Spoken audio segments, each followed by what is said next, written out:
Hi guys, today we are going to look into the topic called column. This is Bharat from Tek1 Private Limited. Now let us look into the real-time project. Here C1 is 109 galvanized SHS profile. Now let us load the profile.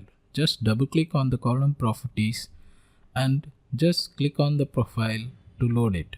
Type in SHS to filter the SHS profiles. Double click on the 100 profile and 9 profile to load the properties. After loading the profile, let us look on to the other properties. Here SHS is 350 grade and column is 27 and part prefix is M. And for assembly prefix it is capital C. Maintain capital C so that loose parts can be easily identified. Now let me load the profiles.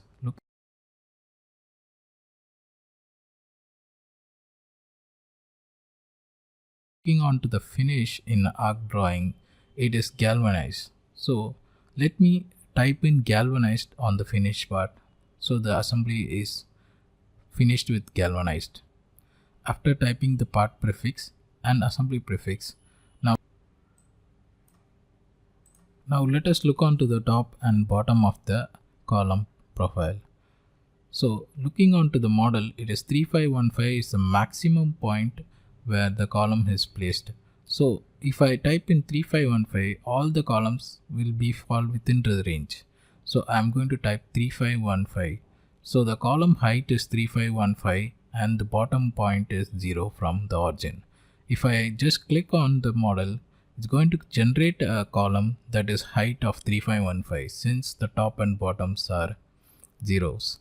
So if I type in bottom as value, it's going to be moved from 0 point to a 500 value. If I click anywhere, it's going to generate with the properties applied.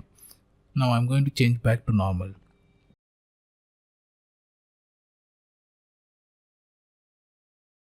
For column rotation, let me explain with the I profile column.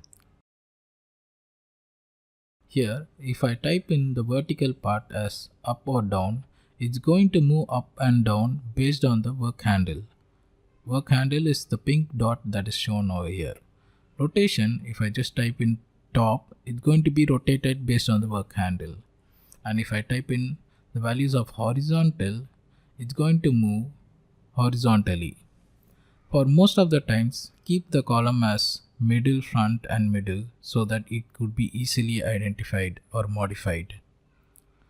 Now looking on to the warping. Warping is something like twisting the column. When I type in the values, say 50 mm and end as 50 mm minus 50 mm, it's going to have a twist. See, the column has been twisted. Now let me bring back to normal. Here cambering is nothing but just bending the column.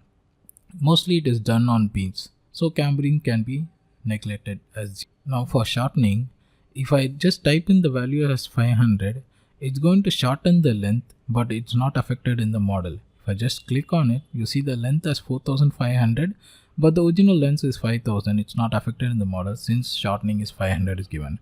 It's going to be affected in drawing. It shows the length of 5000, but the total material extracted is 4500. Coming back to the real-time example, just load the properties of the column and placed where the column has been located. See the highlighted portion? That's it guys for today. Stay tuned for more videos.